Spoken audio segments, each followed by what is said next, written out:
ನಮ್ಮ ಹುಡುಗಿ ಈ ಥರ ಬಿದ್ದಿರೋದು, ಅಮ್ಮ ಹೊಡೆದಿರೋದು, ಇದು ಕೇಸೆ ಈ ಥರ ಆಗಿರೋದು, ಇದೆಲ್ಲ ಹೇಳಿದ್ದು ಪೊಲೀಸವರೇ. ತಿರ್ಗಾ ಹೇಳ್ತಾ ಇರೋದೇ ಪೊಲೀಸವರೇ. ನಿಮಗೆ ಆ CCTV ಫುಟೇಜ್ನ ಪೊಲೀಸ್ನವರು ತೋರಿಸಿದ್ರ ಅಂತ ಕೇಳ್ತಾ ಇದ್ದೀನಿ ನಾನು. ಇಲ್ಲ ಸರ್, ತೋರಿಸಿಲ್ಲ ಸರ್, ನಮಗೆ ತೋರಿಸಿಲ್ಲ. ನಮ್ಮ ಹುಡುಗಿ ಅಲ್ಲೇ ಅದು, ನಮ್ಮ ಹುಡುಗಿ ಅಲ್ಲ.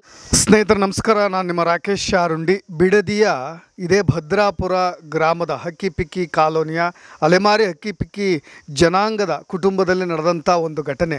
ಆ ಕೃತ್ಯ ಈಗಾಗಲೇ ಪೊಲೀಸ್ನವರು ಒಂದಿಷ್ಟು ತನಿಖಾ ವರದಿಗಳನ್ನು ಕೊಟ್ಟಿದ್ದಾರೆ. ಅದರ ಬಗ್ಗೆ ಅನೇಕ ಸಂಶಯಗಳು ಕೂಡ ಹಲವರಿಗಿದೆ, ಅವ್ರ ಕುಟುಂಬದವರಿಗೆ ಇದೆ. ಸ್ನೇಹಿತರೆ, ಒಂದು CCTV ಫುಟೇಜ್ನ ನೀವು ಗಮನಿಸಿರ್ತೀರಿ. ಒಂದು ರೈಲ್ವೆ ಟ್ರ್ಯಾಕು, ಅದರ ಮೇಲೆ ನಿಂತಿರ್ತಕ್ಕಂಥ ಖುಷಿ ಬಾಲಕಿ, 14 ವರ್ಷದ ಮೂಕ ಬಾಲಕಿ, ಏಕಾಏಕಿಯಾಗಿ ಟ್ರೈನ್ ಹೋಗಿ ಗುದ್ಕೊಂಡು ಹೋಗುತ್ತೆ ಅಂತ. ಅದ್ರ ಬಗ್ಗೆನೇ ಹಲವು ಸಂಶಯಗಳಿದ್ದಾವೆ. ಅವರ ಕುಟುಂಬದ ಅದೇ ಖುಷಿಯ ತಾಯಿಯನ್ನು ಮಾತನಾಡಿಸ್ತಾ ಇದ್ದೀನಿ. ಅಮ್ಮ, ನಿಮಗೆ ಆ CCTV ಫುಟೇಜ್ನ ಪೊಲೀಸ್ನವರು ತೋರಿಸಿದ್ರ ಅಂತ ಕೇಳ್ತಾ ಇದ್ದೀನಿ ನಾನು. ಇಲ್ಲ ಸರ್, ತೋರಿಸಿಲ್ಲ ಸರ್, ನಮಗೆ ತೋರಿಸಿಲ್ಲ. ಅಲ್ಲ, ಅಟ್ಲೀಸ್ಟ್ ಕುಟುಂಬದವರಿಗೆ ಪೊಲೀಸ್ನವರು CCTV ಫುಟೇಜ್ನ ಕರೆದು ಮೊಬೈಲ್ನಲ್ಲೋ ಅಥವಾ ಕಂಪ್ಯೂಟರ್ ದೊಡ್ಡ ಸ್ಕ್ರೀನ್ನಲ್ಲೋ ತೋರಿಸ್ತಾರೆ. ಈಗಾಗಲೇ ಅವರೇ ರಿಲೀಸ್ ಮಾಡಿದ್ದಾರೆ. ನಿಮ್ಗೆ ಅದನ್ನು ತೋರಿಸೋ ಪ್ರಯತ್ನವನ್ನು ಕೂಡ ಅವ್ರು ಮಾಡಲಿಲ್ಲ? ಇಲ್ಲ ಸರ್, ನನಗೆ ತೋರಿಸಿಲ್ಲ ಸರ್, ಕರೆದು ಬಿಟ್ಟು. ನಾನು ಅಲ್ಲೇ ಇದ್ದೆ, ನನ್ನ ತಮ್ಮ ಕರ್ಕೊಂಡೋಗಿದ್ರು, ಅಲ್ಲೇ ಇದ್ದೆ. ಒಟ್ನ ನಮಗೂ ಕರ್ದು ಒಳಗಡೆ ತೋರಿಸಿಲ್ಲ. ನಮ್ಮೂರಿಗೆಲ್ಲ ತೋರಿಸಿದ್ರು ಅಂತ ಹೇಳ್ತಾ ಇದ್ದಾರೆ. ಆದರೂ ನಮ್ಮ ಹುಡುಗಿ ಅಲ್ಲೇ ಅದು, ನಮ್ಮ ಹುಡುಗಿ ಅಲ್ಲ ಅದು. ಅವ್ರು ಸೃಷ್ಟಿ ಮಾಡಿರೋದು ಅದು, ಅವ್ರು ಸೃಷ್ಟಿ ಮಾಡಿರೋದು ಹುಡುಗಿ, ಅದು ಹುಡುಗಿನೇ ಅಲ್ಲ, ನಮ್ಮ ಹುಡುಗಿನೇ ಅಲ್ಲ ಅದು ಸರ್. ಈ ಥರ ಆಗಿರೋದೇ ಅವರೇ ಹೇಳಿದ್ರು, ಪೊಲೀಸವರೇ ಹೇಳಿದ್ರು. ಅವ್ರು ಏನು ಹೇಳಿದ್ರು ಅಂದರೆ, ನಮ್ಮ ಹುಡುಗಿ ಈ ಥರ ಬಿದ್ದಿರೋದು, ಅಮ್ಮ ಹೊಡೆದಿರೋದು, ಇದು ಕೊಲೆ ಕೇಸೆ ಈ ಥರ ಆಗಿರೋದು, ಇದೆಲ್ಲ ಹೇಳಿದ್ದು ಪೊಲೀಸವರೇ. ತಿರ್ಗಾ ಹೇಳ್ತಾ ಇರೋದೇ ಪೊಲೀಸವರೇ. ನಿಮಗೆ ಆರಂಭದಲ್ಲಿ ಬಂದಾಗ ಧೈರ್ಯ ತುಂಬಿ, ಅಲ್ಲಮ್ಮ ಇದು ಈ ಥರ ಆಗಿಲ್ಲ, ಇದು ಯಾರೋ ಈ ಥರದ ಕೃತ್ಯವನ್ನು ಮಾಡಿದ್ದಾರೆ ಅಂತ ಮೊದಲು ನಮ್ಗೆ ಹೇಳಿದ್ರು ಅವರೇ. ಈಗ ಅವರೇ ಈ ರೀತಿಯಾಗಿ ತಿರ್ಸ್ತಾ ಇದ್ದಾರೆ ಅಂತ ಹೇಳ್ತಾ ಇದ್ದಾರೆ. ಹೌದು ಸರ್, ಈಗ ನಮ್ಮ ಹುಡುಗಿಗೆ ಹೊಡೆದಿರೋದು ಹೇಳ್ತಾ ಇರೋದು ಅವರೇ. ಇದು ಕೊಲೆ ಕೇಸೇ ನಡೀತಾ ಐತೆ ಅಮ್ಮ, ಇದು ಹೊಡೆದಿರೋದಂತೂ ನಿಜಾನೇ, ಈ ಥರ ಆಗಿದೆ. ಹೊಡೆದು ಕೊಲೆ ಮಾಡೋದ್ರಲ್ಲಿ ಅಂದರೆ ಅದು ಅತ್ಯಾಚಾರ ಆಗಿರಲಿಲ್ವಾ? ಅದು ಯಾಕೆ ಬರ್ತಾ ಇಲ್ಲ? ಅದು ಡಾಕ್ಟ್ರ್ ರಿಪೋರ್ಟು ಬಂದಿದ್ರೆ ನಮಗೂ ಗೊತ್ತಾಗ್ತಾ ಇತ್ತು. ಅಂಥ ಅದು ತಲೆ ಕೆಟ್ಟೋರ ನಮ್ಮ ಹುಡುಗಿ ಅಲ್ಲಿ ಹೋಗಿ ನಿಂತ್ಕೊಳ್ಳೋಕ್ಕೆ. ಅದು CC ಕ್ಯಾಮ್ರಾ ಎಲ್ಲಿನೂ ಇಲ್ಲ ಇಲ್ಲಿ.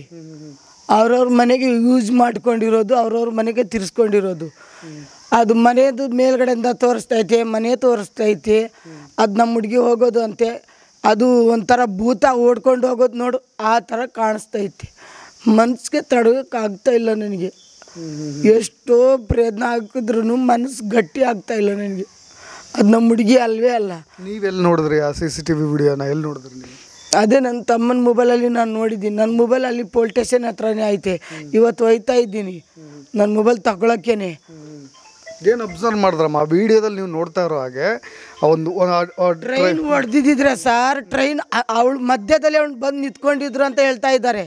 ಅಲ್ಲಿ ಸ್ವಲ್ಪ ಕಪ್ಪದು ಅವ್ರು ಚಿಕ್ಕೆ ಇಡ್ತಾ ಇದ್ದಾರೆ. ಆ ಚಿಕ್ಕದು ಕಪ್ಪಲ್ಲಿ ಆ ಟ್ರೈನ್ ಮಧ್ಯದಲ್ಲಿ ನಮ್ಮ ಹುಡುಗಿ ನಿಂತ್ಕೊಂಡಿದ್ದಾಳೆ. ಅದು ಹೊಡ್ಕೊಂಡು ಹೋಗಿರೋದು ಅಲ್ಲೇ ಬಿದ್ದಿರ್ತಾಳ. ಅಲ್ಲಿ ಎಲ್ಲೋ ಹೋಗಿ ಬಿದ್ದಿರ್ಬೋದು, ಎಷ್ಟು ಕಿಲೋಮೀಟ್ರ್ ಹೋಗಿ ಬಿದ್ದಿರ್ತದೆ. 1 ತಿಂಗಳಾಗ್ಬೋದು ಅದಕ್ಕೆ ಹುಡುಕಿ ತೆಗಿಯೋಕ್ಕೂ. ಅದು ಮಾಂಸನೇ ಸಿಗ್ತಾ ಇರಲಿಲ್ಲ, ಚಟ್ನಿ ರುಬ್ಬೋ ಥರ ಆಗಿಬಿಡ್ತಾಯಿತ್ತು. ಆ ಥರ ಮಾಡಿರ್ತದೆ ಟ್ರೈನು. 3-4 ಜನಕ್ಕೆ ನೋಡಿದ್ದೀನಿ. ಎಲ್ಲ ಲವ್ ಫೈಲ್ ಆಗೋರ್ಗು ನೋಡಿದ್ದೀನಿ. ಎಲ್ಲಿಂದ ಬಂದಿನೂ ಆಕ್ಸಿಡೆಂಟ್ ಆಗಿದೆ ಟ್ರೈನಲ್ಲಿ, ಅದು ಎಲ್ಲ ನಾವು ನೋಡಿದ್ದೀರಿ. ಇದು ಬಂದು ಗುದ್ದಿದ ತಕ್ಷಣ ಇಲ್ಲೇ ಹತ್ತಿರದಲ್ಲಿನೇ ಬೀಳ್ತದ. ಅದು ಎಲ್ಲೋ ಎತ್ಕೊಂಡು ಹೋಗಿ ಹೊಡೆದು ತಗೊಬಂದು ಹಾಕಿದ್ರು ಅವರೇ ಹೇಳಿದ್ರು ಇದು ಕೊಲೆ ಕೇಸೆ ಅಂತ ಹೇಳಿ. ತಿರ್ಗಾ ಇದು ಮಾಡ್ತೈತಲ್ಲ, ನಾನು ಏನು ಮಾಡೋಕ್ಕಾಯ್ತದೆ ಸರ್? ಇಷ್ಟೇ ಸರ್ ಹೇಳೋದು. ಅವ್ರು ಏನು ಉಲ್ಟಾ ಮಾಡ್ತದೋ, ಏನು ನಿಜ ಮಾಡ್ತದೋ. ನನಗೆ ನ್ಯಾಯ ಬೇಕಂದರೆ ನಮ್ಮ ಹುಡುಗಿ ಇಲ್ವಲ್ಲ, ಮಾತಾಡೋಳು ಇದ್ರಿದ್ರೆ ಅವಳು ಮೂಗಿ ಭಾಳ ಜೀವನ ಮಾಡಿ 100 ವರ್ಷ ಜೀವನ ಮಾಡೋಳು ಅವಳು. ಎತ್ತಿ ಒತ್ತಿ ಸಾಕಿದವಳಿಗೆ ಮಾತ್ರ ಗೊತ್ತು ನೋವು. ಅವರು ಹೆತ್ತವ್ರೆ, ಅವರು ಹೆತ್ತಿಲ್ಲ ಅಂತ ಇಲ್ಲ. ಇನ್ನೊಬ್ರಿಗೆ ಉಲ್ಟಾ ಹೊಡೆಯೋದು, ಬಲ್ಟಾ ಹೊಡೆಯೋದು, ಇನ್ನೊಬ್ರಿಗೆ ನಾಶ ಮಾಡೋದು, ಮೋಸ ಹೊಡೆಯೋದು ನನ್ನ ಹತ್ರ ಇಲ್ಲ ಸರ್. ಅಮ್ಮ ನಾನು ಇನ್ನೊಂದು ನೋಡಿ, ನೀವು ಫಸ್ಟ್ ಆರಂಭದಲ್ಲಿ ಅಲ್ಲಿ ಹೋಗಿ ಬಾಡಿ ಸಿಕ್ತು, ಮೃತದೇಹ ಸಿಕ್ತು ಅಂತ ಗೊತ್ತಾಯ್ತಲ್ವಾ, ನೀವೆಲ್ಲರೂ ಹೋಗಿ ನೋಡಿದ್ರಲ್ವ, ಅಲ್ಲಿ ಏನೇನು ನೋಟಿಸ್ ಮಾಡಿದ್ರಿ? ಯಾರಾದರೂ ಎಳ್ಕೊಂಡು ಬಂದಿರೋದು ಆ ಥರದ್ದು ಏನಾದರೂ ನೋಡಿದ್ರೆ ಆ ಜಾಗದಲ್ಲಿ ಕರೆಕ್ಟಾಗಿ ಅಬ್ಸರ್ವ್ ಮಾಡಿದ್ದನ್ನು ಸ್ವಲ್ಪ ನೆನ್ಪು ಮಾಡ್ಕೊಂಡು ಹೇಳಿ. ಹೇಳ್ಕೊಂಡು ಹೋಗಿದ್ದೆಲ್ಲ ಪೊಲೀಸರೇ ನೋಡ್ತಾ ಇದ್ದಾರಲ್ಲ, ಇದು ಕೊಲೆ ಕೇಸ್ ಅಂತ ಪೊಲೀಸರೇ ಹೇಳ್ತಾ ಇದ್ದಾರಲ್ಲ, ಹೇಳ್ಬಿಟ್ಟು ತಿರ್ಗಾ ಯಾಕೆ ತಿರ್ಗಿಸ್ತಾವ್ರೆ ಅಂತ ನನಗೆ ಗೊತ್ತಿಲ್ವಲ್ಲ. ಆ ಜಾಗದಲ್ಲಿ ಎಳ್ಕೊಂಡು ಹೋಗಿರೋದು ಏನಾರು ಮಾರ್ಕ್? ಎಲ್ಲ ಪ್ರೂಫ್ ಎಲ್ಲ ಮಾರ್ಕ್ ಎಲ್ಲ ಅಲ್ಲೇ ಬಿತ್ತಿತ್ತಲ್ಲ, ನೋಡಿದ್ರು ಇಲ್ಲ ಅಂತ ಹೆಂಗೆ ಹೇಳ್ತಾ ಇದ್ದು ನನಗೆ ಗೊತ್ತಿಲ್ಲ ಸರ್. ಆ ಗಿಡಗಳು ಎಲ್ಲ ಎತ್ಕೊಂಡು ಅವಳು ಪರ್ಚ್ಕೊಂಡು ಆದಮೇಲೆ ಹಸುರದೆಲ್ಲ ಅವ್ರು ಹೋಗಿರೋ ದಾರಿ ಮೇಲೆ ಅದು ಎಳ್ಕೊಂಡು ಹೋಗಿರೋದು ಎಲ್ಲ ಪೊಲೀಸರು ಇಂಕ್ವೈರಿನೇ ಮಾಡಿನಿ, ಇದು ಕೊಲೆ ಕೇಸ್ ಅಂತ ನೋಡಿನೇ ಅದೇನು ಮಾಡ್ತಾಯಿದ್ರು ಗೊತ್ತಿಲ್ಲ ಸರ್. ಇದು ದೊಡ್ಡವ್ರಿಗೇನೆ ಒಪ್ಪಿಸ್ಬೇಕು. ಇದು ನನ್ನ ಹುಡುಗಿಗೆ ನ್ಯಾಯ ಬೇಕೇ ಬೇಕು. ನಮ್ಮ ಹುಡುಗಿ ಬಂದು ಬರೀ ಹಾಸ್ಟ್ಲಿಂದ ಬಂದು ಒಂದೇ ಒಂದು ತಿಂಗಳಾಗಿರೋದು. ಅದರಲ್ಲಿ ಹಿಂಗಾಗಿದೆ ಅಂದರೆ ಯಾರು ಹೋಗಿ ಅಲ್ಲಿ ಕರ್ಕೊಂಡು ಯಾರು ಬಿಡ್ತಾರಾ? ಇಲ್ಲ. ನಾನು ಹೋಗಿರೋ ದಾರಿನೇ ನಾನು ಇಳ್ಕೊಂಡು ಅಲ್ಲಿ ಇಬ್ಬರು ಅಲ್ಲಿ ಮರದ ಕೆಳಗಡೆ ಇಬ್ಬರು ನಿಂತ್ಕೊಂಡಿದ್ರು. ಅಲ್ಲಿ ನಾನು ಕೇಳಿದ್ದೀನಿ ಫೋಟೋ ತೋರಿಸಿ, ಅದನ್ನು ತೋರಿಸ್ಬೇಡ್ದ CC ಕ್ಯಾಮ್ರಾದಲ್ಲಿ ಹೆಂಗಾದ್ರೆ ಅದನ್ನು ತೋರಿಸಿ. ಸಡನ್ ಅಂತ ಬಂದು ಕಾರ್ ನಿಲ್ಸಿ ಆ ಇಬ್ಬರಿಗೆ ಹತ್ತಿಸ್ಬಿಟ್ಟು ಹೋಗಿರೋದು ಅಲ್ಲೇ ಕಾಣ್ತೈತೆ.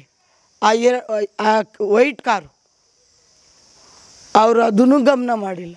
ನಾನೇನು ಮಾಡೋಕ್ಕೈತೆ ಸರ್? ಇವತ್ತಿಂದ 9 ದಿನನೋ 8 ದಿನನೋ ಆಯಿತು. ಊಟ ನೀರಿಲ್ಲ ಅಂದರೆ ನಾನು ಹೊಟ್ಟೆಲಿ ಸೇರ್ತಾ ಇಲ್ಲ.